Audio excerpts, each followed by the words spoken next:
Então, pessoal, hoje eu vou trazer, algumas questões de como a gente pode fazer o trabalho, o projeto, no caso. Eu trouxe dois projetos para vocês, o do meu segundo doutorado e do meu pós-doutorado. Como a gente pode ver, é um sumário, vem a introdução, justificativa do estudo, objetivos específicos, os processos metodológicos e desenho de pesquisa, tá? Eu trago muito a questão nesse projeto, a minha posição ontológica e epistemológica, porque eu vou trabalhar com uma questão etnográfica dentro da administração. Então, eu fui um pouquinho chata de trazer então, uma minha posição ontológica, epistemológica, eu vou para uma linha interpretativista, porque que eu caio na questão da etnografia, trago um pouco sobre a questão de teoria de Bourdieu aqui, junto, para me posicionar, né? Ah, e vamos daí para os processos metodológicos, os procedimentos da pesquisa, considerações éticas e cronograma. Posteriormente, os TCLEs. Eu vou então direto aqui para a parte de processos metodológicos para ilustrar um pouco para vocês essas questões. Eu trago então um pouco do processo metodológico da etnografia, de onde elas surgiam. Às vezes não precisa todo essa questão, mas eu optei por trazer para situar o comitê de ética, porque a gente nunca sabe qual relator que vai parar o nosso projeto, então eu busquei deixar o mais detalhado possível para evitar problemas. Mas vamos aos procedimentos da pesquisa, que é o que é realmente bem importante aqui, né? Eu começo apresentando, então, a pesquisa, como que é o desenho dela, que é múltiplos estudos de casos etnográficos, por que que essa questão múltipla, por que que eu olho para esse campo, qual que é o meu nível de acesso e abertura, e por que que eu escolhi esses casos. E daí eu trago já o quadro de casos, como que eu tenho acesso, como que está, por exemplo, a geração, a situação da sucessão, o grau de etnográfico que eu tenho acesso e notas relevantes, no caso, em relação a esses estudos. Eu trago por que que eu escolhi esses casos, e mesmo tendo um acesso baixo a alguns, trago um pouco mais sobre a questão do método em si,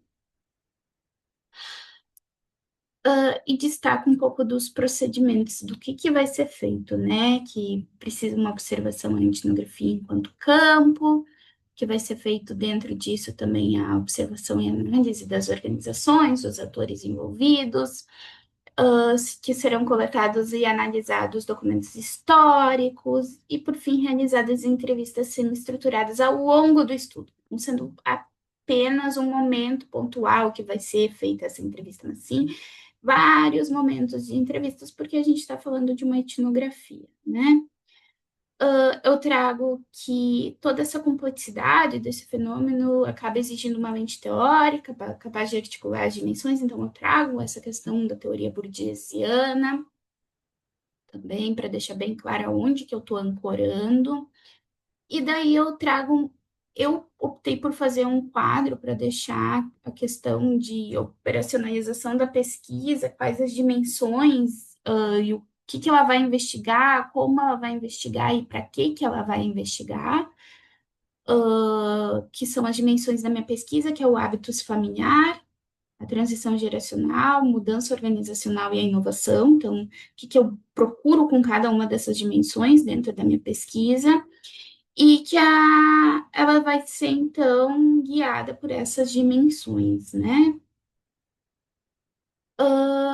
E além dessas já previstas, eu vou analisar também a questão da violência simbólica. Então, como que eu vou olhar para essa questão da violência simbólica, que, querendo ou não, é uma etapa bem sensível da pesquisa, que eu precisava muito do comitê de ética para ver, porque são questões mais delicadas, questões de conflitos e etc. E como que eu olho, então, essa dimensão da violência simbólica, como que eu desmembro ela com questões de exclusões simbólicas, desqualificação discursiva, resistência silenciosa, naturalização de hierarquias. Então, eu trago bem como eu vou trabalhar essas questões dentro das dimensões para deixar bem claro para o comitê. E as técnicas de coleta de dados. Eu optei por fazer quadros, porque se tratando da teoria burdiziana, que ela é densa, se tratando da questão que envolve diversas dimensões a minha pesquisa, eu optei por fazer quadros para facilitar para o comitê de ética, além de ter o texto, ter os quadros de visualização de como que isso vai ser operacionalizado, né? Então, eu já trouxe as ferramentas que vão ser utilizadas, entrevista semi-estruturada, caderno de campo, observação participante, documentos históricos, linha do tempo colaborativo, e vai ser feita análise de discurso. Então, como que eu ia olhar para essas questões? A partir daí, eu deixando tudo bem claro, eu tenho que começar a trabalhar com a questão da postura ética que eu tenho que ter dentro do campo. Então, eu trago para o comitê de ética aquele texto bem padrão, tá? De comitê, que vou dizer que todos os comitês até hoje gostaram. Eu até vou deixar para vocês um link de acesso de um documento que tem essas questões, tá? E uma espécie de um modelo, como eu gosto de trabalhar, eu sempre tenho modelinhos assim e crio formas que eu consigo ter uma replicação disso, e trabalhando independente do estudo que for, que é uma questão que tem que ter, é regra de comitê. Por exemplo, a presente pesquisa adota uma postura ética comprometida, traz a resolução do comitê, que todos os participantes vão ser convidados a assinar o termo, né? O TCLE, que vai ter os objetivos da pesquisa, quais são os procedimentos adotados, os riscos, benefícios envolvidos, bem como os direitos do participante, incluindo o direito à desistência a qualquer momento e que vai ser redigido em uma linguagem acessível. Lembrando que o termo aí passa pelo comitê, ele tem que estar anexado no projeto e tem que estar fora do projeto também. Então, tu manda duas vezes no comitê de ética, quando vai anexar na plataforma Brasil, tu anexa duas vezes, uma o termo separado e uma o termo está dentro do projeto que vai ser anexado. Traz sempre a questão de, para proteger a identidade das empresas e pessoas envolvidas, os nomes reais serão substituídos por pseudônimos ou códigos alfanuméricos, tanto no texto da tese quanto em qualquer material derivado da pesquisa. Então, dados sensíveis serão tratados com devido cuidado e nenhuma informação que possa permitir a identificação indireta de participantes será divulgada. Então, nesse sentido de dizer, se eu vou divulgar os nomes, eu preciso já dizer para o comitê de ética que eu vou divulgar os nomes. Na minha tese anterior, do primeiro doutorado, eu divulguei os nomes porque eu estava lidando com figuras públicas que eram deputados, senadores, ativistas de movimentos sociais. Então, os nomes foram colocados na tese, porque foram documentos públicos e as entrevistas que foram conduzidas foi explicitado já no comitê de ética quando passou que seria divulgado. E as pessoas concordaram e assinaram o seu termo. Ficou guardado tudo por 5 anos, né? Eu trago muito aqui que quando se trata da questão da etnografia, o pesquisador não é neutro, né? Tu tá lidando com uma questão interpretativista, quando tu lida com pesquisa interpretativista e não pesquisa positivista, o pesquisador tende a não ser neutro, né? A gente faz parte daquele campo, a gente vive aquilo, então a gente traz as nossas impressões e traz muito da nossa interpretação e não se tem um afastamento em relação ao objeto nesse caso. Já fiz pesquisa em mais positivista de ter afastamento do objeto, já minha primeira tese de doutorado foi afastada do objeto. Foi um desafio tremendo, porque eu fazia parte do objeto e foi importante ter esse afastamento do objeto. Então, eu fiz uma tese mais positivista. Mas eu tenho uma escrita mais interpretativista de fato. Mas eu consegui ter essa questão desse afastamento. Já agora, na tese atual, como trabalho com questão de etnografia, eu trago para dentro do objeto pela vivência, né? Então, eu trago a questão que será realizado o primeiro contato com os participantes da pesquisa, por e-mail, telefone, com base na rede de atores do setor. Então, a gente traz essa questão de como vai ser feito o contato, a gente traz qual que é a amostra prevista. Ah, mas questões qualitativas não tem amostra. Eu sei. Mas a gente põe para o comitê saber quantos entrevistados a gente vai ter e quantas entrevistas, no mínimo, a gente vai realizar, com quem, como, onde, porque essas informações elas precisam ser explicitadas para o comitê. Se a gente deixar assim solto, o comitê não vai aprovar. E por mais que é um estudo qualitativo, interpretativista, a gente tem que estar informando por quê? Porque o comitê precisa autorizar. Eu trago a questão, por exemplo, os dados, áudios, transcrições, diários de campo serão armazenados em um HD externo, criptografado, protegido por senha forte, de uso exclusivo da pesquisadora, o acesso será restrito e que vai ser armazenado por 5 anos, que pode ser, que depois é destruído de forma segura e para evitar qualquer tipo de vazamento de dados. Porque com a NGPD a gente teve que começar a incluir questões mais sensíveis a isso dentro das pesquisas, né? Por que que precisa de entrevista, então, e que para cada entrevistado vai ser dado termo de consentimento livre, esclarecido, e sempre colocar um anexo, e trazendo todas as informações, então, que vão ser asseguradas para o entrevistado. Quais são os benefícios que vai trazer essa questão da pesquisa, como vai ser realizado, como que é o formato da pesquisa, com o consentimento.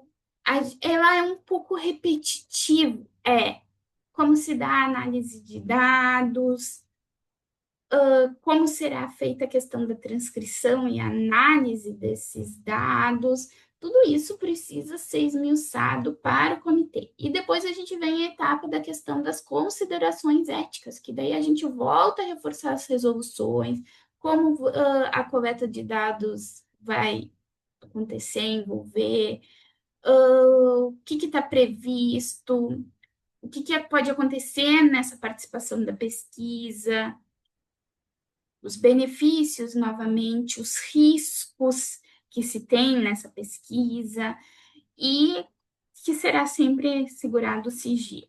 Posteriormente, a gente vem com o cronograma, né?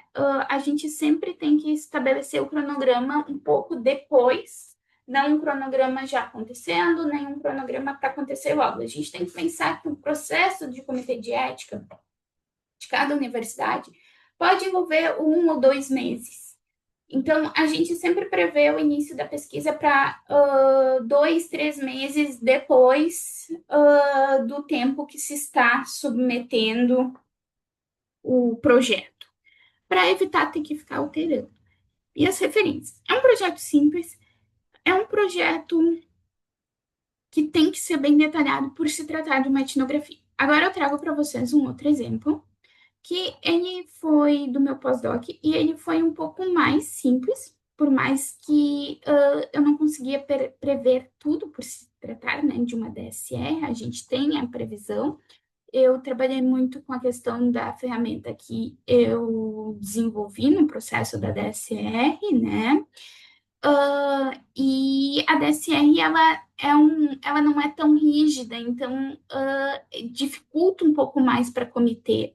Mas eu trago, então, a ferramenta, como ela vai ser instanciada, a plataforma que a gente utiliza, como que a gente vai utilizar, e trago que vão ser realizados 3 momentos com cada profissional de saúde, como que vai ser esses momentos, qual que é o objetivo do momento um, do momento 2, do momento 3, como será analisado esses dados, quais categorias dentro desses dados vão ser utilizados, e posteriormente, né, que vai ter a questão do termo, que a documentação vai para HD, caso o entrevistado se sinta desconfortável, ele pode pedir para desistir da pesquisa, que as entrevistas foram realizadas de forma online, gravadas, com autorização prévia, com assinatura, e a questão do cronograma e orçamento, por exemplo, porque foi o que foi pedido. Então, segue essas questões. Eu vou deixar um modelo para vocês, tá? Claro, o projeto tem a sua introdução, seus objetivos específicos, e isso acaba ah, trazendo aquilo que a gente já passou numa qualificação, ou já construiu no projeto em si, que é a introdução, os objetivos específicos. A gente detalha muito mais a parte metodológica, com todos esses detalhezinhos. A gente traz os cronogramas, orçamentos e etc., as referências, e no anexo a gente tem os termos de consentimento, que eu vou mostrar para vocês aqui, que tem um modelo de termo. Só um minuto. Vamos aqui. Aqui eu tenho um modelo que eu utilizei.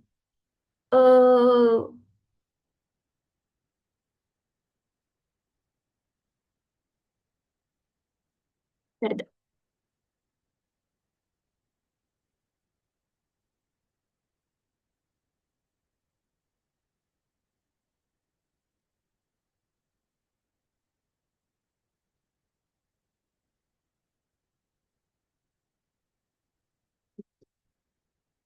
Agora sim, o modelo certo. Aquele modelo é de um projeto que está em comitê ainda. Perdão, um erro. Aqui sim, acontece. A gente está gravando simultâneo e aprendendo a fazer isso de vídeo, de gravação, que a pessoa não é muito boa. Daí a pessoa é boa em escrever, fazer comitê de ética, não para gravar vídeos. Mas a gente está se esforçando porque a gente sabe que várias pessoas precisam desse tipo de informação. Então aqui a gente tem um termo que eu fiz, que eu trago o objetivo, a justificativa e tudo numa linguagem simples, os procedimentos, desconfortos e riscos, os benefícios da pesquisa, garantia de anonimato e privacidade e sigilo, retirada de consentimento, retorno dos resultados, ressarcimentos e provimentos de material prévio, local da pesquisa, qual o comitê de ética, as informações dos pesquisadores, o pesquisador orientador, e daí o consentimento pós-informações, que daí tem para preenchimento, assinatura e etc. É um termo bem simples, ele foi aprovado, esse eu utilizo para etnografia, e basicamente eu vou deixar para vocês então um modelo de questões que são bem importantes para ter no projeto do Comitê de Ética e um modelo de termo. Algumas universidades já têm esse modelo prévio, outras não. Outras tu começa do zero. Então, eu vou deixar um modelo para caso tenham interesse e etc. Eu vou construir um modelo, de certa forma, a partir das informações que foram aprovadas dentro de comitês. Vou trocar os títulos da pesquisa, mas deixar um modelo mais genérico para vocês estarem acessando e estarem utilizando. Qualquer dúvida, vocês podem me mandar e-mail, tá aqui no canal. E seria isto.